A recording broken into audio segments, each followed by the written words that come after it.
Dr. Santiago, the chair, and our board member. Thank you, Madam President. Hello, everyone. Good morning. Welcome to the 2025 Parent and Youth Conference, Embrace, Empower, and Embody. We are also excited to have you join us virtually for an incredible event where we come together as a community with one goal in mind, to help our families and young people thrive. So let's get started.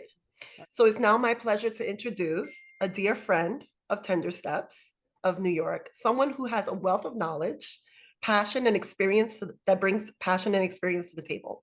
She is not only an educator, but also a dedicated parent with a deep commitment to shaping the future of our youth and our community.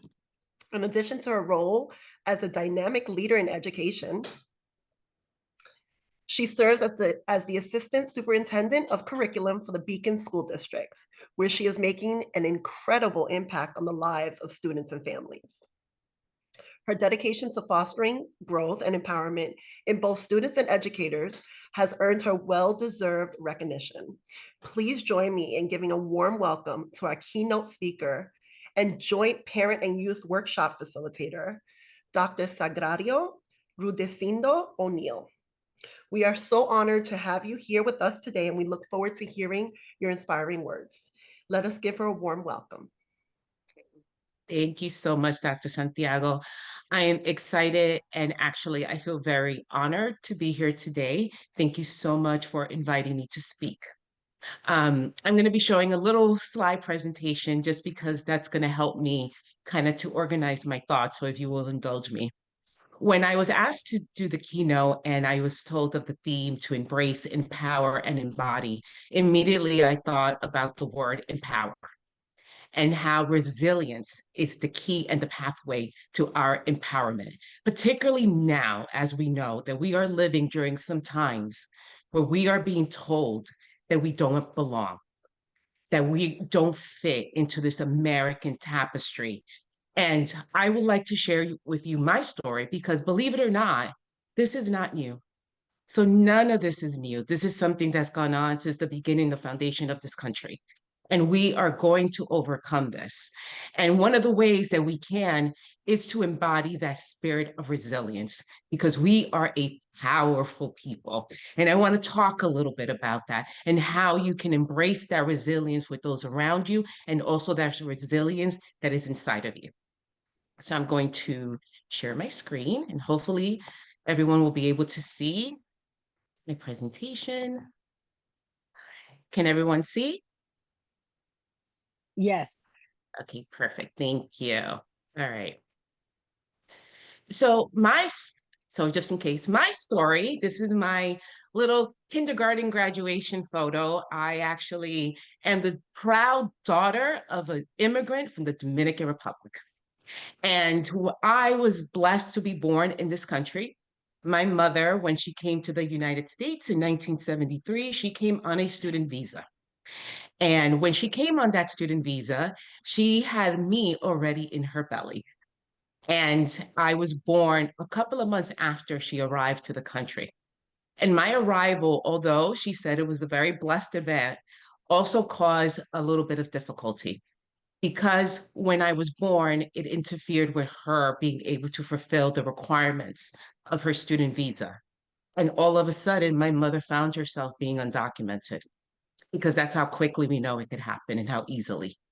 And because of that, she wasn't allowed to work.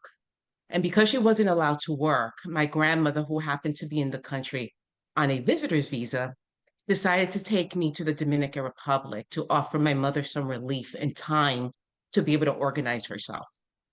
So during that time that I was in the Dominican Republic, very beloved by all my family members, because I was able to be with my grandmother, all my cousins and uncles, absent of my mom, of course, and missing her a lot. She unfortunately could not leave the country, because as we know, when you are undocumented, you can't leave. Because if not, she wasn't sure if she was going to be able to then fulfill her pathway to citizenship. She was in the process of applying for citizenship through me, because I was now a US citizen. So we were separated for about 2 years, and she was able to get permission to come to the Dominican Republic and go to the American consulate to plead her case for citizenship through me. She took me with her, and at that time she was denied and told that she could not apply through me. And my mother, being the resilient woman that she is, and the very well-versed woman in law, actually said that because I was an American citizen and not a Dominican citizen, that them denying her the opportunity to apply for citizenship was actually denying me birthrights that are a violation of the Declaration of Human Rights, because I was not a Dominican citizen, which meant I didn't have rights in the Dominican Republic. All my rights were in the United States. So because of that well-versed argument, she was able to get a letter. She had to leave the country immediately, come back to the United States without me. So she came back to do her application, and my grandmother then had to send me as an unaccompanied minor at 3 years old back to the United States. My grandmother was not allowed to come with me because her visitor's visa had expired. So I was handed over to a very tall and very blonde man who I had never seen before. And they said that I was going with him on a plane. I was, as you can imagine, 3 years old. I got very upset. I caused quite the scene at the airport, as security had to pry me off of my grandmother and give me to this man. I got on the plane with him. He was very kind and very patient, even after I threw up on him twice. And, and landed at JFK. I was wearing a brown and cream striped dress I would never forget. Landed at JFK, felt immediately very, very cold. Saw my mother, and like a Hollywood movie, we ran to each other and embraced. And we were reunited. Now, of course, my mother did not become a US citizen until 20 years later. That's how long it took. So in the time that I came to the US, my mother enrolled me in this wonderful daycare center that was near the projects, because that's where I grew up, Hybrid Projects, and it was called Polly Miller. And from there it was that I graduated from kindergarten and started my school experience. I attended a school in first and second grade. That was a wonderful school. I learned how to read and write and all those wonderful things. And then I was transferred to this school. I'm not going to name the school, but this particular school, after being in classes of English only, where I had the highest reading scores and was doing really well, I was transferred to school and put in a bilingual program. So I found myself in a program where all of a sudden everyone's speaking Spanish and being given books in Spanish that I couldn't read because I had learned how to read in English, even though I spoke Spanish. And my mother knew that there was something not quite right, that she said, well, you were put in a bilingual program. You don't qualify for a bilingual program. So she goes to the school and she tells them, I think there was a mistake. Now, my mother at the time was still learning how to speak English. So I actually translated for my mother to the people there. And their response was, that's where all the Puerto Ricans go. Now, my mother, again, we are from the Dominican Republic, and although we love our Puerto Rican brothers and sisters, we are Dominican. As we know, our identity is a very important thing. And my mother was like, well, we're not Puerto Rican. And she brought over my report cards and said, my daughter's supposed to be in a monolingual classroom. So I translated this the next day. They put me in this monolingual classroom. And something that many of you may not know, or those of you who are my age may remember, there was a time where classes were formed based on your academic ability. And everyone that was struggling was put in one particular class. And you knew how well you were doing in school by how high the number was at the end of your grade level. So if you ended up in a third grade class, let's say 3.6, that meant that you were struggling. If you were in 3.1, it meant that you were doing well. They placed me in a 3.8 class. I would never forget the number 8. And I knew where I was being placed. And when I walked into that classroom and everyone was screaming and carrying on, and there was no learning going on, and my mother picked me up, I told my mother, I'm not going back there. So she goes back to this school and says, I think there was a mistake. Let me show you my mother's report cards, my daughter's report cards again. And they said, it's that classroom or the bilingual classroom. So I ended up in the bilingual classroom back because I said I wasn't going back to that school. Now, this was a situation where clearly the people looked at us with very low expectations. There was not this expectation of excellence that we should have for ourselves. So they assumed that we needed to be in a particular place where we were ignored, unseen, and unheard. Now, I was there for 3 years, and every year, even though I took that bilingual test and passed, I even remember in 5th grade, I got a perfect score. That the city gave me a certificate because I got a perfect score. And I found out I was still going to be in a bilingual class, no longer needing the service. So at that point, my mother figured out a way to put me in a Catholic school, Sacred Heart. So at Sacred Heart, going into 6th grade, I was able to go into a place where, thank goodness, these wonderful teachers and brothers who looked at me and actually had high expectations for me. They saw things in me that I didn't see in myself. And I remember working really, really hard to succeed. And this is me. And you may see in this picture our lovely founder and president, Evelyn Bautista Miller. That's how long we go back, and her sisters in this picture. Now you see me in my little uniform there, but even though I was working really hard, this was during a time that there were lots of unpleasant things going on in my own household. Unfortunately, we were living in a situation where there was domestic violence in the house, and I was in a very unsafe place. So when I went to Sacred Heart every day, I loved being there because I was scared to go home. And this went on for about 6 years. But I kept at it because thank goodness at school, I was surrounded by amazing people who lifted me. And all those people there that you see in that picture, I'm still in contact with. And obviously, my beautiful Evelyn, we're still friends because I had these wonderful friends that also believed in me. So later on, that took me to Mother Cabrini High School, an all-girls Catholic high school. Unfortunately, it's no longer open. But in this high school, I was able to be surrounded by wonderful people as well, who, even though I was still struggling with issues at home, they told me that I was a leader.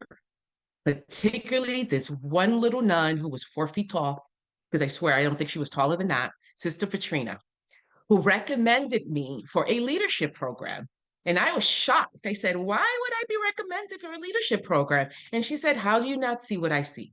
You are a leader. Look at how, well, and I'm going to share a very funny story. So my freshman year of high school, I got into an argument with a sophomore. And the argument was so bad that we threatened to beat each other up.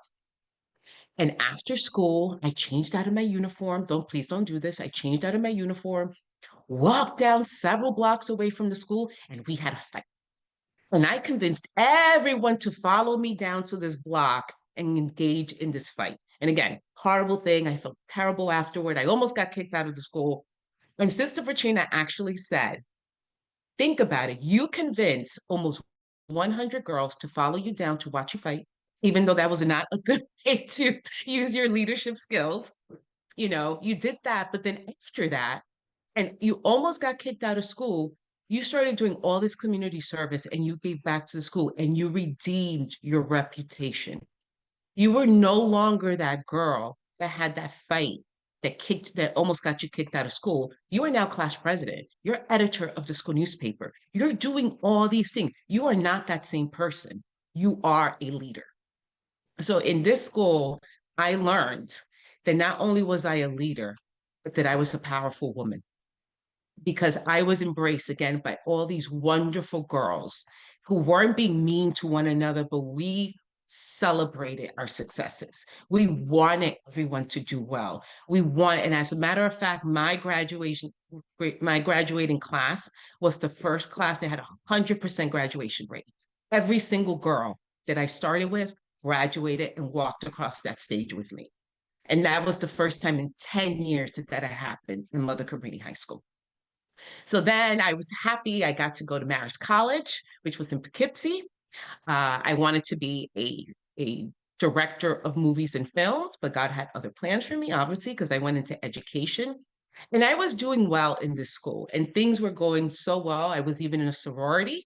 So that was my big sisterhood, how we empowered one another. You'll see me with the circle. But then something happened. In the middle of my senior year, my financial aid ran out. there were some cuts, and I had to drop out of college.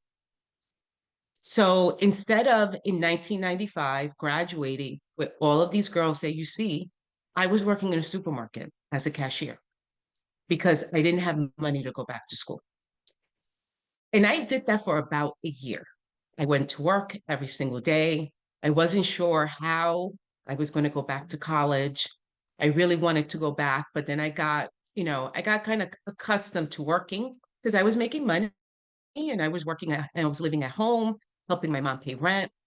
And then one day, as I came home and had my little paycheck, my mother gave me the kick that I needed. And she said, well, how wonderful it is that my daughter, who was born and raised in this country, who I sacrificed so much for to make sure that she had a great education, who ended up going to private school, is now working as a supermarket cashier making minimum wage. And she's satisfied with that. So she was saying it very sarcastic. If anyone knows my mother, she could be very sarcastic. And she was like, I just love the fact that I get to say that about my daughter who did well, was in the honor. So she kept going on and on. And I said, all right, fine. I'm going to figure out a way to go back to school. So I did. I enrolled in CUNY City College. I got my credits transferred. It took a long time because, of course, when you transfer from one college to another, you lose credits. And I began my career almost all over again. Now, eventually, I remember at this point, I was then now working two jobs in order to be able to finish my degree. And there was a train station that I used to get off at 137th Street, and the hill that led to City College was looked like this, in my opinion, like a mountain. Because every day I had to get off that train, living in Queens, going to Manhattan, working two jobs. I used to start my day at 5 o'clock in the morning and end at 10 o'clock at night. I worked 7 days a week. I was an aerobics instructor. I was a cashier. I worked for an after school program. You had a job, I was going to do it. I did what I needed to do. And finally, after all that struggle and 3 years of working two jobs and going to school full time and going up that mountain, I graduated in 1998. And even though I was so excited, all I kept thinking, unfortunately, was like, oh, I graduated 3 years after all of my friends. But I went into teaching and I went into the best profession of my life because there were so many kids that I got to work with who looked just like me, who had the same story that I had. And I wanted to show them if you keep at it, if you keep going, you can make it like I did. And this changed my whole circumstances because not only did I now have that degree that I really, really wanted, I had the job that I loved, working with kids. They were mostly Dominican, just like me, mostly boys, um, that I had this opportunity to actually receive another degree. So the New York City Board of Education, because of my license area, bilingual special education, they said, we're going to pay for your whole degree if you're willing to keep teaching in the city. And I said, of course. So of course, they didn't just pay for one, they paid for two. So in 5 years, I had two master's degrees. I got one in bilingual special education from City College and one from administration and supervision from Florida University. And literally 1 month after my last master's degree, I became an assistant principal. Because God, obviously, and I kept going. And all that time that I thought I missed out because I didn't get my BA with my friends, I ended up getting more later on because I kept going. And eventually, this picture, I then was able to get my doctorate in education. And that's where the doctor comes from. And this particular graduation was special as well because I wasn't going to go. Because I'm going to, between you and me, I think graduations are really boring. I don't like going to graduations. I don't like sitting there. I don't like the whole thing. That's not my thing. But I went to every single one for my mother, that person who started that journey, because she told me, those aren't for you, those are for me, because you are my bragging rights. You are the reason that I have my life, and you went further than I went. So this particular one, when I got hooded, that's what they call when you get your doctorate. This was also for all the people who were denied entrance into those schools because they were women, because they were Black, because they were immigrants. And not because they weren't smart, or talented, it was solely because they were women or they were Black or they were immigrants. So I had to represent them because there was a time that I couldn't be on that stage. So I wanted to make sure that I did that for them and not for me. So in conclusion, I want to just say that all these people that you see here, these are the people who helped me to be resilient. My husband, my mom, my sister, my family, all the people who are so important to me and important to you. And here they are, including those people in the Dominican Republic who were cheering me on. 45 years of marriage right there. So what I leave you with is He's a social media sensation. Turning heads on the basketball court, hands off. Meet one-armed basketball star, Hansel Emmanuel. I don't know, that's not different. Like, that's the only happening. You don't know, that's their life. The 19-year-old Dominican player went viral in 2019 with Instagram videos showing him dunking with ease in high school. It helped him earn a scholarship last summer to Northwestern State in Louisiana, a Division I school. And you may not have been able to notice, but that young man is named Hansel Emmanuel. He's from the Dominican Republic. He plays here basketball and he has one arm. And I want you to look him up because that young man lost his arm when he was 6 years old. He wanted to be a baseball player and he learned how to play basketball. And with hard work and tenacity, he is now playing in the United States and is making his way to the NBA. So I want to leave you with this message by Nelson Mandela. Do not judge me by my success, judge me by how many times I fell down and got back up again. So get back up again because resilience will empower you. Thank you so much for listening to me. Dr. Rudecindo, I just wanted to share that your story was similar to mine. My parents put me on a plane when I was 5 by myself to fly to Thailand. And all my family had was like a picture of me. And they picked me up at the airport. Like, there's like a running joke. Like, what if they had like just picked up another random kid? You know, it's interesting because our immigration stories are, you know, there's so many similarities, right? You know, and I always tell people that when I share my story, you know, that it's not any worse or any better than anybody else. It's just that we all have a story. And we are a country that, you know, it's made of immigrants. Unless you're Native American, we're all immigrants. Some of us are further removed from the process than others.